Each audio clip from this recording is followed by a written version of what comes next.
Okay, just made.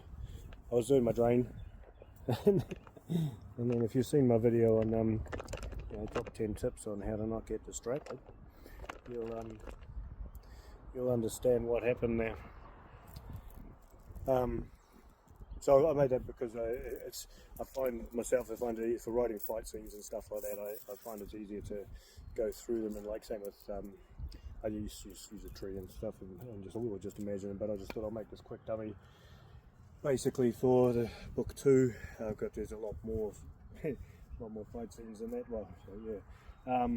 So this I won't do it too hard because I basically just broke it in half before because the lynx don't like that massive strike. But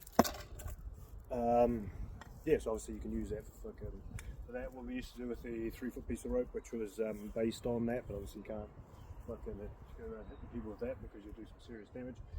So 3-foot bit of rope is put it over the head, crank on. Anyone who knows what blood choke is,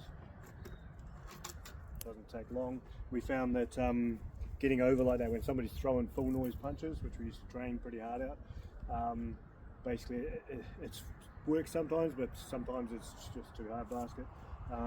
Most of the time I got it when we're doing full hit mode, as basically come in and the punches are coming in and you go around and you end up like that. But I can tell you from experience, when it gets you under here, which it does most of that time, yeah, you don't throw in any more punches. That is super painful,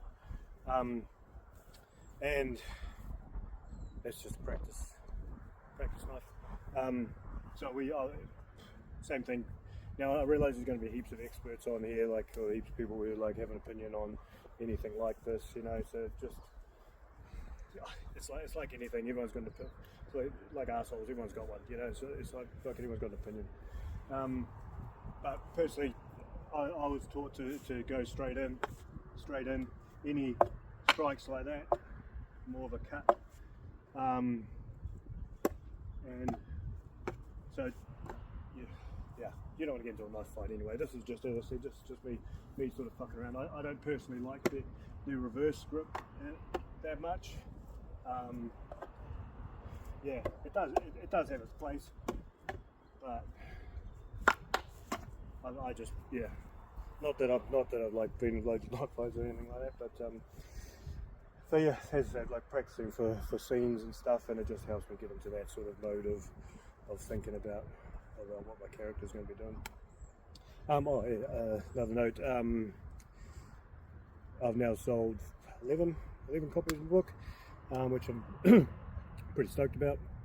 I'm happy every time I see one's being sold. Obviously you still have that imposter syndrome that you have as a new author, debut author. Excuse me. But yeah, it is what it is. You got to get it out there and just see what people think. And obviously, I think it's a fucking good book and a good story. So hopefully, I'm just looking forward to seeing reviews and stuff like that, and seeing what everybody else thinks, especially around the world where it's gone over to America, UK, Australia, all that sort of stuff. Yeah, and I'll just carry on cracking on with book 2 and the other one that I'm working on, which is more of a life story kind of thing. Yeah.